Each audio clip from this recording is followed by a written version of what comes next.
कहानी की शुरुआत होती है एक छोटे पैसेंजर प्लेन से जो अमेरिका की तरफ जा रहा था। उसी दौरान एक यात्री हैरान होकर फ्लाइट अटेंडेंट से पूछता है कि आखिर फ्लाइट का रूट अचानक क्यों बदल दिया गया। फ्लाइट अटेंडेंट उसे समझाती है कि असली रूट पर मौसम बहुत खराब है, इसलिए पायलट ने खुद फैसला लेकर रास्ता बदल दिया है और अब विमान अमेजन के ऊपर से उड़ान भरेगा। चूंकि इस फ्लाइट में केवल 8 यात्री थे, इसलिए किसी ने इस बात को ज्यादा गंभीरता से नहीं लिया। लेकिन कुछ देर बाद अचानक पूरा विमान जोर जोर से हिलने लगता है। पायलट नोटिस करता है कि अचानक विमान का जीपीएस सिस्टम काम करना बंद कर चुका है, यहाँ तक कि कंट्रोल पैनल भी रिस्पॉन्ड नहीं कर रहा। पायलट तुरंत बेस स्टेशन से संपर्क करने की कोशिश करता है, लेकिन उसकी कोशिश भी नाकाम हो जाती है क्योंकि रेडियो कम्युनिकेशन सिस्टम भी बंद हो चुका था। लेकिन सबसे अजीब बात यह थी कि पायलट को जैसे पहले से अंदाजा था कि कुछ गलत होने वाला है। वो किसी तरह विमान को संभालते हुए अपने फोन से एक आखिरी वीडियो रिकॉर्ड करने लगता है। उस वीडियो में वो कहता है कि इस विमान में ऐसे बड़े बड़े राज छिपे हैं जिन्हें देखकर उसे पहले ही शक हो गया था कि कोई बड़ा हादसा हो सकता है। अब विमान तेजी से नीचे गिरने लगता है। सामने घना जंगल और ऊंचे पहाड़ दिखाई दे रहे थे। पायलट किसी तरह पेड़ों की शाखाओं का इस्तेमाल करके विमान की स्पीड कम करने की कोशिश करता है ताकि क्रैश का असर थोड़ा कम हो जाए। कई किलोमीटर तक घसीटने के बाद आखिरकार विमान रुक जाता है।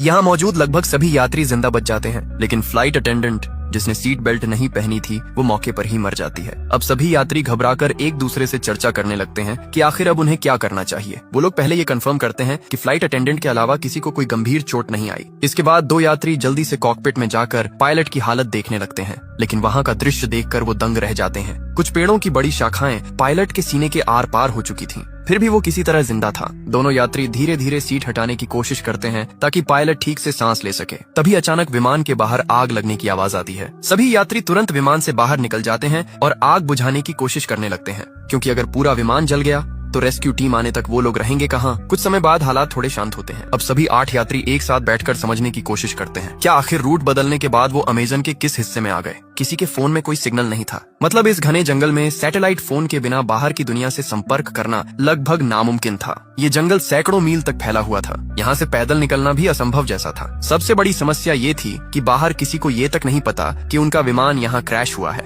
मतलब कोई उन्हें ढूंढने भी नहीं आएगा। तभी यात्रियों में से एक आदमी जिसका नाम जैक था सबका परिचय जानने की बात करता है। वो कहता है कि अगर सब एक दूसरे को समझेंगे तभी मिलकर सही फैसला ले पाएंगे कि आगे क्या करना है। जैक अपना परिचय देते हुए बताता है कि वो एक इंश्योरेंस इन्वेस्टिगेटर है। उसका काम लोगों को इंश्योरेंस फ्रॉड करने से रोकना है। वो अपना एक केस खत्म करके अमेरिका वापस लौट रहा था। इसके बाद दूसरा यात्री अपना नाम केविन बताता है। वो पेशे से एक डॉक्टर था। केविन बताता है कि कई साल डॉक्टर रहने के बाद उसने मेडिकल इक्विपमेंट का बिजनेस शुरू किया है और उसी काम से वो वापस अमेरिका जा रहा था। डॉक्टर केविन पायलट की हालत देखकर समझ जाता है कि उसकी वोकल कॉर्ड डैमेज हो चुकी है, इसलिए वो बोल नहीं पा रहा। लेकिन वही इकलौता इंसान था जो शायद उन्हें यहाँ से बाहर निकाल सकता था, इसलिए उसे हर हाल में बचाना जरूरी था। इसके बाद तीसरी यात्री अपना नाम क्रिस्टी बताती है। वो कहती है कि उसे दुनिया घूमना पसंद है और वो अपने ट्रैवल वीडियो सोशल मीडिया पर पोस्ट करती है, लेकिन जब उससे उसके अतीत के बारे में पूछा जाता है तो वो कुछ भी बताने से मना कर देती है। चौथा यात्री था कार्लोस। वो एक रेसलर था और मूल रूप से मेक्सिको का रहने वाला था। वो एक फाइटिंग प्रतियोगिता में हिस्सा लेने अमेरिका जा रहा था। इसके बाद एक युवा कपल अपना परिचय देता है। उनका नाम था डैनी और एमी। वो बताते हैं कि उनकी हाल ही में शादी हुई है और वो हनीमून के लिए अमेरिका जा रहे थे। आखिर में बचते हैं एक मिडिल एज कपल डेविड और लीसा। वो अमेरिका के एक छोटे शहर में होटल चलाते थे, लेकिन डेविड की हार्ट सर्जरी के लिए वो बाहर जा रहे थे। इस तरह सभी लोग एक दूसरे के बारे में थोड़ा बहुत जान लेते हैं। अब उनके साथ था घायल पायलट जो बोलने की हालत में नहीं था। तभी जैक सबको सुझाव देता है कि सबसे पहले विमान में बचा सारा खाना और पानी इकट्ठा करके राशन की तरह बांटना चाहिए ताकि उन्हें पता चल सके कि वो कितने दिन तक जिंदा रह सकते हैं। वो लोग चेक करते हैं और पता चलता है कि खाना और पानी ज्यादा से ज्यादा 3 दिन तक चल सकता है। इसके बाद जैक कहता है कि अगर बारिश या तूफान आया तो उन्हें विमान के अंदर शरण लेनी पड़ सकती है, इसलिए फ्लाइट अटेंडेंट की बॉडी को बाहर कहीं दूर रखना होगा ताकि विमान के अंदर जगह बनी रहे। सभी लोग मिलकर ये छोटे छोटे काम खत्म कर दें। अब उनके सामने सबसे बड़ा सवाल था यहाँ से बाहर कैसे निकला जाए। अब जैक और बाकी सभी घायल पायलट के पास जाकर उससे पूछते हैं कि क्या विमान में कोई सैटेलाइट फोन मौजूद है जिससे वो बाहर मदद के लिए संपर्क कर सकें। साथ ही वो ये भी जानना चाहते थे कि आखिर विमान अपने असली रूट से हटकर इस जंगल में कैसे आ गया और बिना किसी खराब मौसम के अचानक क्रैश कैसे हो गया। पायलट कुछ बोलने की कोशिश करता है। ऐसा लग रहा था जैसे वो कोई बड़ा राज जानता हो, लेकिन बोल ना पाने की वजह से वो कुछ भी बता नहीं पाता। तभी जैक कहता है कि चूंकि केविन एक डॉक्टर है इसलिए उसे पायलट का इलाज करना चाहिए, लेकिन केविन तुरंत मना कर देता है। वो कहता है कि पायलट को बचाने के लिए सर्जरी करनी पड़ेगी और इस जंगल में उसके पास ना तो सही मेडिकल उपकरण है और ना ही दवाइयाँ। अगर वो अभी सर्जरी करेगा तो शायद पायलट और जल्दी मर जाएगा। इसलिए सभी फैसला करते हैं कि फिलहाल पायलट के ठीक होने का इंतजार करना ही बेहतर होगा। उधर लीसा विमान से खाना निकालकर सभी में थोड़ा थोड़ा बांट देती है। खाना खाने के बाद सभी लोग उम्मीद करने लगते हैं कि शायद वो यहाँ से बाहर निकल पाएंगे। तभी क्रिस्टी पास के एक ऊंचे पहाड़ की तरफ देखते हुए कहती है कि शायद अगर वो लोग ऊपर चढ़ जाएं तो किसी फोन में सिग्नल आ सकता है, इसलिए उन्हें वहां जाकर कोशिश करनी चाहिए। लेकिन तब तक शाम हो चुकी थी, इसलिए सभी तय करते हैं कि अगली सुबह वो पहाड़ की तरफ जाएंगे। तभी पायलट की हालत अचानक और खराब होने लगती है, यहाँ तक कि केविन, जो अब तक कुछ नहीं कर रहा था, वो भी समझ जाता है कि अगर कुछ नहीं किया गया तो पायलट वैसे ही मर जाएगा। इसलिए वो रिस्क लेने का फैसला करता है। केविन कहता है कि वो इसी हालत में किसी तरह पायलट की सर्जरी करने की कोशिश करेगा। अब वो बचेगा या नहीं ये उसकी किस्मत पर निर्भर करेगा। केविन की बात मानकर बाकी लोग विमान से जरूरत का सामान ढूंढ कर लाते हैं। वो लोग एक सब्जी काटने वाला चाकू, शराब और बाकी छोटी मोटी चीजें इकट्ठा करते हैं जो सर्जरी में काम आ सकती थीं। अब डॉक्टर केविन बिना एनेस्थीसिया के सर्जरी शुरू करता है। दर्द की वजह से पायलट बुरी तरह तड़पने लगता है, लेकिन सौभाग्य से सर्जरी उम्मीद से बेहतर होती है। सर्जरी खत्म होने के बाद केविन बताता है कि अगर पायलट रात भर आराम करे तो शायद सुबह तक उसकी हालत बेहतर हो जाएगी। लेकिन किसी को अंदाजा नहीं था कि रात में उनके साथ क्या होने वाला है। रात के समय जब सभी लोग बाहर सो रहे थे, तभी एक नकाबपोश इंसान चुपके से घायल पायलट के पास आता है। वो उसके मुंह को दबाकर उसकी सांस रोक देता है और कुछ ही सेकंड में पायलट की मौत हो जाती है। अगली सुबह जब सभी उठते हैं तो पायलट की लाश देखकर हैरान रह जाते हैं, क्योंकि पिछली रात सर्जरी के बाद उसकी हालत काफी बेहतर हो चुकी थी और वो तो उन्हें कोई जरूरी बात बताने वाला था। डॉक्टर केविन उसकी जांच करके कहता है कि उसके शरीर में कोई इन्फेक्शन नहीं हुआ था, मतलब उसकी मौत सामान्य तरीके से नहीं हुई। अब सभी लोग चर्चा करने लगते हैं कि रात में किसी को पायलट की निगरानी करनी चाहिए थी, लेकिन अब बहुत देर हो चुकी थी। आखिरकार वो लोग सोचते हैं कि शायद उसकी मौत चोटों की वजह से हुई होगी, इसलिए वो पायलट की बॉडी को भी फ्लाइट अटेंडेंट की बॉडी के पास एक पेड़ के नीचे रखाते हैं, ताकि अगर कभी कोई रेस्क्यू टीम यहाँ पहुंचे तो दोनों की बॉडी उनके परिवार तक पहुंचाई जा सके। लेकिन किसी का ध्यान नहीं जाता कि पायलट की जेब से उसका फोन नीचे गिर चुका था और डैनी चुपचाप वो फोन उठा लेता है। जब एमी उससे इसके बारे में पूछती है तो डैनी उसे किसी को कुछ न बताने के लिए कहता है, क्योंकि अब उसे किसी पर भरोसा नहीं रहा था। इसके बाद डैनी अकेले पायलट की बॉडी के पास जाता है और उसका एक उंगली काट लेता है ताकि फिंगरप्रिंट से फोन अनलॉक किया जा सके। उधर मिडिल एज कपल डेविड और लीसा आपस में बात कर रहे होते हैं। लीसा अपने पति से कहती है कि उसे नहीं लगता पायलट की मौत सामान्य थी। वो पहले एक अस्पताल में नर्स रह चुकी थी और उसने एक बार एक मरीज को दम घुटने से मरते देखा था। लीसा बताती है कि पायलट का चेहरा भी उसी मरीज की तरह काला पड़ गया था, मतलब किसी ने जानबूझकर उसकी सांस रोकी थी। लेकिन उसने ये बात बाकी लोगों को नहीं बताई, क्योंकि साफ था कि उन 8 लोगों में से ही कोई एक कातिल था। डेविड हैरान होकर पूछता है कि आखिर कोई यात्री पायलट को क्यों मारेगा, लेकिन लीसा कहती है कि अब उन्हें ये पता लगाना होगा और अब से उन्हें बहुत सावधान रहना होगा। उन्हें खुद के अलावा किसी पर भरोसा नहीं करना चाहिए। इसी दौरान लीसा को अचानक महसूस होता है कि कोई उनकी बातें सुन रहा है, इसलिए वो तुरंत बात करना बंद कर देती है। उधर ट्रैवलर क्रिस्टी एमी के पास आकर कहती है कि उसे पता है कि डैनी और एमी असल में हनीमून पर नहीं जा रहे। अब एमी सच बता देती है। वो कहती है कि वो एक अमीर बिजनेसमैन की बेटी है और डैनी उसके घर का ड्राइवर था, लेकिन दोनों एक दूसरे से प्यार करने लगे और जब उन्हें लगा कि उनका परिवार इस रिश्ते को कभी स्वीकार नहीं करेगा, तब दोनों घर छोड़कर अमेरिका भाग रहे थे। क्रिस्टी समझ जाती है कि उन्होंने बाकी लोगों से झूठ बोला था ताकि कोई उन्हें शक की नजर से न देखे। उधर कार्लोस सबको एक अच्छी खबर देता है। उसे विमान के मलबे में एक जीपीएस डिवाइस मिली थी। वो कहता है कि अगर वो इस डिवाइस को पास के पहाड़ की चोटी तक ले जाकर एक्टिवेट कर दे तो शायद मदद मिल सकती है। उसका सिग्नल बहुत दूर तक जाएगा। साथ ही कार्लोस कहता है कि डिवाइस जितनी खराब हुई है वो उसे अगले दिन तक ठीक कर देगा। ये सुनकर सभी थोड़ी राहत की सांस लेते हैं, क्योंकि आखिरकार उन्हें बाहर निकलने की एक उम्मीद दिखाई देने लगी थी। कार्लोस बताता है कि उसके पिता पहले इलेक्ट्रिशियन थे और उसने उन्हीं से ये सब काम सीखा था, लेकिन वो खुद एक फाइटर बनना चाहता था, इसलिए उसने अपने पिता का काम छोड़ दिया। तभी जैक कहता है कि ठीक है, आज कार्लोस जीपीएस डिवाइस ठीक करेगा और कल सुबह सभी पहाड़ पर चढ़कर उसे एक्टिवेट करेंगे। लेकिन तभी लीसा एक बुरी खबर देती है। वो बताती है कि उनका खाना चोरी हो गया है। हालांकि उन्हें यहाँ फंसे सिर्फ एक दिन हुआ था। जो खाना 3 दिन तक चलना था वो लगभग खत्म हो चुका था। अब जैक और क्रिस्टी तुरंत विमान के अंदर जाकर जांच करने लगते हैं कि आखिर खाना किसने चुराया। उन्हें समझ आ जाता है कि किसी ने जानबूझकर राशन खत्म किया है। इसी दौरान जैक नोटिस करता है कि क्रिस्टी बहुत प्रोफेशनल तरीके से जांच कर रही है। तब वो कहता है कि वो कोई साधारण ट्रैवलर नहीं हो सकती, क्योंकि आम इंसान इस तरह जांच नहीं करता। तब आखिरकार क्रिस्टी सच बताती है। वो असल में एक रिपोर्टर थी जो अलग अलग देशों में जाकर गैंग्स और अपराधियों का पर्दाफाश करती थी। इसीलिए उसने अपने बारे में झूठ बोला था,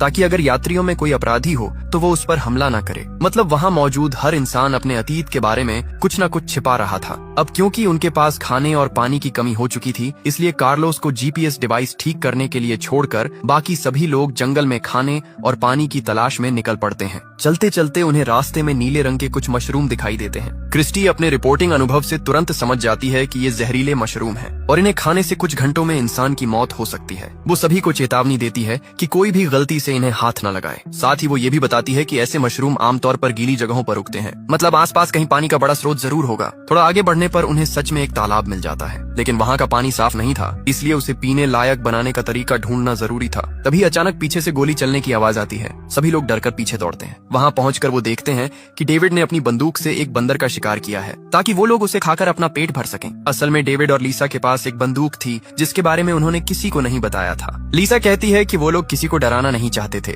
इसलिए उन्होंने ये बात छुपाई। अब डेविड के शिकार किए हुए बंदर को पकाकर सभी लोग रात का खाना खाते हैं। उधर क्रिस्टी और जैक मिलकर तालाब के पानी को साफ करने का तरीका भी निकाल लेते हैं। इस तरह कम से कम आज के लिए खाने और पानी की समस्या खत्म हो जाती है। लेकिन एमी बंदर का मांस नहीं खा पाती, इसलिए उसका हिस्सा खराब ना हो इसके लिए डेविड खुद उसका खाना भी खा लेता है। खाना खत्म होने के बाद जैक सभी से पूछता है कि क्या किसी और के पास भी डेविड और लीसा की तरह कोई खतरनाक चीज छुपी हुई है, क्योंकि अब हर किसी को सब कुछ जानने का हक था। तब कार्लोस अपना बैग खोलकर दिखाता है। उसके पास सिर्फ उसका फाइटिंग मास्क था जो उसकी फाइटर पहचान को रिप्रेजेंट करता था। साथ ही वो कहता है कि कल वो लोग जीपीएस डिवाइस के जरिए मदद के लिए सिग्नल भेज देंगे, इसलिए फिलहाल उन्हें एक दूसरे से डरने की जरूरत नहीं है। लेकिन उसी रात जब सभी लोग सो रहे थे, अचानक डेविड की तबीयत खराब होने लगती है और दूर अंधेरे में कोई इंसान छिपकर ये सब देख रहा था। अब वही रहस्यमयी इंसान अपना सैटेलाइट फोन निकालता है और किसी लड़की को कॉल करता है। वो कहता है कि उनका प्लान अब तक पूरी तरह सफल रहा है और वो इसे और तेजी से आगे बढ़ाएगा। मतलब उन यात्रियों में से किसी एक के पास सैटेलाइट फोन मौजूद था, लेकिन उसने जानबूझकर उसे सबसे छुपा रखा था और शायद वही शुरू से ये सब कर रहा था। लेकिन क्यों, ये अभी भी एक बड़ा रहस्य था।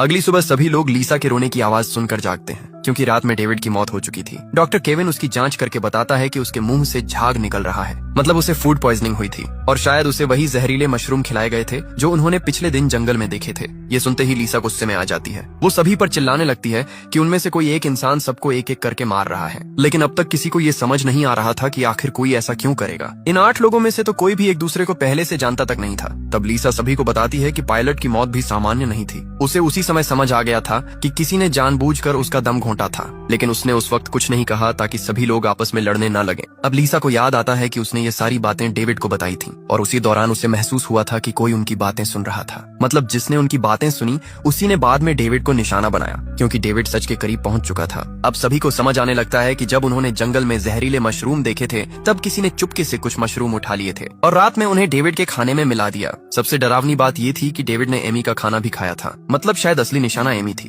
अब वहाँ मौजूद हर इंसान डर जाता है, क्योंकि अगर उनमें से कोई एक कातिल है तो हर किसी की जान खतरे में थी। ऊपर से विमान का अचानक क्रैश होना, फिर एक एक करके लोगों का मरना, ये सब साफ इशारा कर रहा था कि ये कोई हादसा नहीं बल्कि पहले से बनाई गई योजना थी। अब सभी लोग अलग अलग रहने लगते हैं, क्योंकि कोई भी किसी पर भरोसा नहीं कर पा रहा था। उधर डैनी एमी को पायलट का फोन दिखाता है जिसे उसने पहले छुपा लिया था। उस फोन में पायलट की आखिरी वीडियो रिकॉर्डिंग मौजूद थी। वीडियो में पायलट खुद कह रहा था कि विमान में कोई बहुत बड़ा राज छुपा हुआ है और विमान को जानबूझकर क्रैश करवाया गया है। डैनी और एमी वो वीडियो बाकी सभी को भी दिखा देते हैं। अब सभी पूरी तरह यकीन कर लेते हैं कि यहाँ सच में कोई बड़ा खेल चल रहा है और पिछले दोनों लोगों की मौत महज हादसा नहीं थी। इसी दौरान कार्लोस बताता है कि उसने आखिरकार जीपीएस डिवाइस ठीक कर ली है। अब उन्हें सिर्फ पहाड़ की चोटी तक पहुंचकर उसे एक्टिवेट करना था, लेकिन अब कोई किसी पर भरोसा नहीं कर रहा था, क्योंकि अगर असली कातिल उनके बीच मौजूद था तो वो कभी नहीं चाहेगा कि मदद पहुंचे। अगर जीपीएस चालू हो गया तो सभी लोग यहाँ से बच निकलेंगे। अब सभी चर्चा करने लगते हैं कि पहाड़ पर कौन जाएगा और कौन नीचे कैंप की सुरक्षा करेगा। आखिरकार जैक कहता है कि वो नीचे रहकर कैंप संभालेगा, जबकि कार्लोस, डॉक्टर केविन और क्रिस्टी पहाड़ पर जाकर जीपीएस डिवाइस इंस्टॉल करेंगे। तीनों लोग अब डिवाइस लेकर पहाड़ की तरफ बढ़ने लगते हैं। उनका प्लान साफ था, अगर उनमें से कोई एक कातिल निकला तो बाकी 2 लोग मिलकर उसे संभाल लेंगे। उधर चढ़ाई के दौरान कार्लोस च्यूइंग गम चबाने लगता है। तभी क्रिस्टी उसके गम के रैपर को देखकर समझ जाती है कि ये उसी खाने का हिस्सा था जो पहले चोरी हुआ था, मतलब खाना कार्लोस ने चुराया था। अब क्रिस्टी के मन में शक पैदा होने लगता है कि शायद वही असली कातिल भी हो सकता है, लेकिन वो अभी किसी को कुछ नहीं बताती। वो चुपचाप कार्लोस पर नजर रखने लगती है। साथ ही सावधानी के लिए वो जीपीएस डिवाइस भी कार्लोस से लेकर खुद संभाल लेती है, क्योंकि उसे डर था कि कहीं कार्लोस डिवाइस को नुकसान न पहुंचा दे। अब तीनों धीरे धीरे पहाड़ की चोटी की तरफ बढ़ते रहते हैं। कई घंटों की मुश्किल चढ़ाई के बाद आखिरकार वो लोग ऊपर पहुंच जाते हैं, लेकिन तभी अचानक क्रिस्टी का पैर फिसल जाता है और वो पहाड़ के किनारे से नीचे लटक जाती है। सबसे खतरनाक बात ये थी कि जीपीएस डिवाइस भी किनारे के पास गिर चुकी थी। अगर वो डिवाइस नीचे गिर जाती तो यहाँ से बाहर निकलने की उनकी आखिरी उम्मीद खत्म हो जाती। इसलिए अपनी जान जोखिम में डालकर क्रिस्टी सबसे पहले डिवाइस पकड़ लेती है। उधर कार्लोस और केविन अपनी जान की परवाह किए बिना क्रिस्टी को ऊपर खींचने लगते हैं और आखिरकार वो दोनों मिलकर क्रिस्टी और डिवाइस दोनों को बचा लेते हैं। इस घटना के बाद तीनों के बीच थोड़ा भरोसा बनने लगता है, क्योंकि अगर उनमें से कोई कातिल होता तो वो आसानी से बाकी लोगों को मरने के लिए छोड़ सकता था, लेकिन उन्होंने एक दूसरे की जान बचाई। अब आखिरकार कार्लोस जीपीएस डिवाइस इंस्टॉल करना शुरू करता है। उधर डॉक्टर केविन अपने फोन में सिग्नल चेक करता है, लेकिन अब भी कोई नेटवर्क नहीं था। मतलब अब उनकी आखिरी उम्मीद सिर्फ यही जीपीएस डिवाइस थी। कुछ देर बाद कार्लोस खुश होकर बताता है कि डिवाइस आखिरकार एक्टिवेट हो चुकी है और कुछ घंटों में उसका सिग्नल दूर तक पहुंच जाएगा। अब सूरज डूबने लगा था, इसलिए तीनों वापस कैंप की तरफ लौटने लगते हैं। उधर नीचे कैंप में मौजूद बाकी लोग अब एक दूसरे पर बिल्कुल भरोसा नहीं कर पा रहे थे। लीसा अपनी बंदूक लेकर जैक को दूर रहने के लिए कहती है, क्योंकि अपने पति की मौत के बाद अब उसे हर इंसान पर शक होने लगा था। उधर डैनी भी एमी पर गुस्सा करने लगता है। वो एमी से कहता है कि अब से वो किसी और से बात नहीं करेगी और हर चीज वही संभालेगा। लेकिन अब एमी खुद डैनी पर शक करने लगी थी। उसे लगने लगा कि शायद उसने अपने ड्राइवर के साथ भागकर बहुत बड़ी गलती कर दी, क्योंकि वो डैनी के अतीत के बारे में कुछ भी नहीं जानती थी। वो सिर्फ प्यार में अंधी होकर उसके साथ भाग आई थी और अब इस जंगल में एक एक करके लोग मर रहे थे। एमी की बातें सुनकर डैनी गुस्से में चिल्लाने लगता है। वो कहता है कि अगर वो ना होता तो एमी अब तक मर चुकी होती। डैनी का ये रूप देखकर एमी डर जाती है, क्योंकि उसने पहले कभी उसे इतना गुस्से में नहीं देखा था। अब उसे अपने फैसले पर पछतावा होने लगता है। इसी बीच नीचे मौजूद चारों लोग एक दूसरे को शक की नजर से देखते रहते हैं। कुछ देर बाद पहाड़ से लौटकर कार्लोस, केविन और क्रिस्टी वापस कैंप पहुंचते हैं। वो बताते हैं कि जीपीएस डिवाइस सही तरीके से एक्टिवेट हो चुकी है और अगर किस्मत अच्छी रही तो अगले दिन तक कोई न कोई रेस्क्यू टीम वहां पहुंच जाएगी। अब बचे हुए 7 लोग अजीब खामोशी में रात का खाना खाते हैं। हर कोई बस यही सोच रहा था कि किसी तरह उन्हें सिर्फ अगली सुबह तक जिंदा रहना है। रात होते ही सभी सो जाते हैं, लेकिन कार्लोस अकेले अपनी फाइटिंग प्रैक्टिस शुरू कर देता है। वो अपनी प्रतियोगिता के लिए तैयारी पूरी करना चाहता था। कार्लोस अपने सपनों को लेकर इतना जुनूनी था कि इस भयानक हालत में भी उसका ध्यान सिर्फ प्रैक्टिस पर था। इसी वजह से उसने पहले खाना भी चुराया था ताकि उसकी डाइट खराब ना हो। लेकिन तभी अचानक कार्लोस देखता है कि सामने अंधेरे में कोई काले कपड़ों में खड़ा है और सबसे डरावनी बात यह थी कि उस इंसान ने कार्लोस का फाइटिंग मास्क पहन रखा था। कुछ समझ पाता उससे पहले ही वो रहस्यमय इंसान कार्लोस पर चाकू से हमला कर देता है और कुछ ही सेकंड में कार्लोस की हत्या हो जाती है। अगली सुबह जब सभी उठते हैं तो कार्लोस कहीं दिखाई नहीं देता। तब जैक कहता है कि उन्हें अलग अलग होकर उसे ढूंढना चाहिए, लेकिन डॉक्टर केविन याद दिलाता है कि अगर जीपीएस डिवाइस काम कर रही है तो अब तक रेस्क्यू टीम आ जानी चाहिए थी। उन्हें नहीं पता था कि रात में किसी ने चुपके से जीपीएस डिवाइस की वायर काट दी थी, मतलब कोई सिग्नल बाहर जा ही नहीं रहा था। इस सच्चाई से अनजान बाकी लोग जंगल में कार्लोस को ढूंढने निकल पड़ते हैं, लेकिन काफी देर तक खोजने के बाद भी कार्लोस कहीं नहीं मिलता। तब केविन कहता है कि उन्हें दोबारा पहाड़ पर जाकर जीपीएस डिवाइस चेक करनी चाहिए। क्रिस्टी भी उसके साथ जाने को तैयार हो जाती है, क्योंकि अब किसी को अकेले भेजना बहुत खतरनाक था। दोनों पहाड़ की तरफ बढ़ने लगते हैं। रास्ते में अचानक उन्हें आसमान में बहुत सारे पक्षी एक जगह मंडराते दिखाई देते हैं। ये देखकर दोनों समझ जाते हैं कि वहाँ जरूर कुछ हुआ है, इसलिए वो पहाड़ की तरफ जाने के बजाय उसी दिशा में बढ़ने लगते हैं और वहाँ पहुंचकर उनका दिल दहल जाता है, क्योंकि वहाँ कार्लोस की लाश पड़ी थी। किसी ने पिछली रात उसकी हत्या करके उसकी बॉडी वहाँ फेंक दी थी। अब केविन और क्रिस्टी वापस कैंप लौटते हैं और बाकी लोगों को बताते हैं कि उन्होंने एक और साथी खो दिया है। अब सभी का शक सीधे डैनी और एमी पर जाने लगता है, क्योंकि पिछली रात कार्लोस उन्हीं दोनों के सबसे पास सोया था।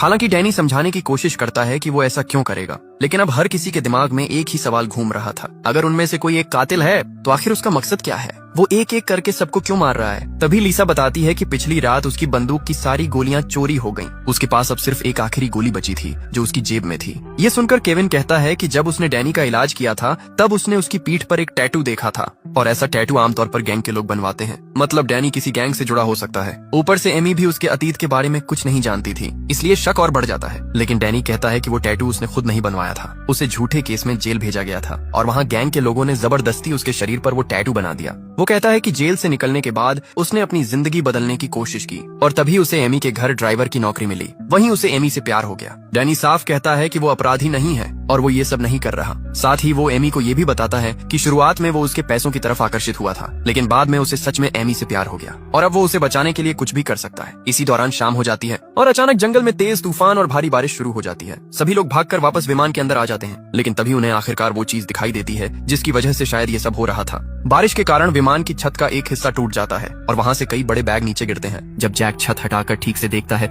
तो सभी दंग रह जाते हैं, क्योंकि उन बैग्स के अंदर सफेद रंग के कई पैकेट भरे हुए थे। सभी तुरंत समझ जाते हैं कि ये ड्रग्स हैं और उनकी कीमत करोड़ों में होगी। अब धीरे धीरे सारी बातें साफ होने लगती हैं। एयरलाइन असल में सामान्य यात्रियों की आड़ में ड्रग्स की तस्करी कर रही थी। शायद इसी वजह से उनकी फ्लाइट टिकट बाकी फ्लाइट से इतनी सस्ती थी। अब डैनी, जिसने पहले गैंग के साथ काम किया था, वो तुरंत पहचान जाता है कि ये बहुत बड़ा ड्रग ऑपरेशन है। उसे समझ आ जाता है कि शायद एयरलाइन का राज किसी तरह लीक हो गया था और इसलिए विमान को जानबूझकर इस जंगल में क्रैश करवाया गया। अब सभी ये समझ जाते हैं कि उनके बीच मौजूद कातिल शायद इन ड्रग्स पर कब्जा करना चाहता था, लेकिन फिर भी कई सवाल बाकी थे। अगर मकसद सिर्फ ड्रग्स हासिल करना था तो फिर बाकी लोगों को मारने की क्या जरूरत थी? इसी बीच अचानक एमी डरकर विमान से बाहर भाग जाती है। उसे लगता है कि जिसने भी ये सब किया है वो अब उन्हें भी मार देगा। तब डैनी तुरंत उसके पीछे भागता है। उधर केविन कहता है कि किसी को अकेले बाहर नहीं जाना चाहिए। इसके बाद लीसा भी बंदूक लेकर एमी को ढूंढने बाहर निकलती है। बाहर तेज बारिश और तूफान की वजह से कुछ भी साफ सुनाई नहीं दे रहा था। लीसा जंगल में एमी को ढूंढ रही होती है, तभी पीछे से वही रहस्यमयी कातिल उस पर हमला कर देता है। वो चाकू से लीसा पर कई वार करता है। मरने से पहले लीसा उसकी नकाब हटाने की कोशिश करती है ताकि उसका चेहरा देख सके, लेकिन वो सफल नहीं हो पाती और कुछ ही पलों में लीसा की भी मौत हो जाती है। अगली सुबह जब बाकी लोग लीसा की लाश देखते हैं तो सभी पूरी तरह टूट जाते हैं। उन्होंने लाख कोशिश की लेकिन कातिल बार बार किसी न किसी को मार रहा था। अब वहाँ मौजूद हर इंसान दूसरे पर शक करने लगता है, लेकिन किसी के पास कोई पक्का सबूत नहीं था। तभी अचानक क्रिस्टी अपनी बंदूक जैक की तरफ तान देती है। वो कहती है कि उसे जैक के सामान से लीसा की बंदूक की चोरी हुई गोलियां मिली हैं, मतलब जैक ही असली कातिल हो सकता है। लेकिन क्रिस्टी के पास सिर्फ यही सबूत नहीं था, उसे जैक के बैग से एक सैटेलाइट फोन भी मिला था। अब क्रिस्टी पूरी तरह यकीन कर चुकी थी कि जैक ही ये सब कर रहा है, हालांकि जैक खुद को बेगुनाह बताता है। वो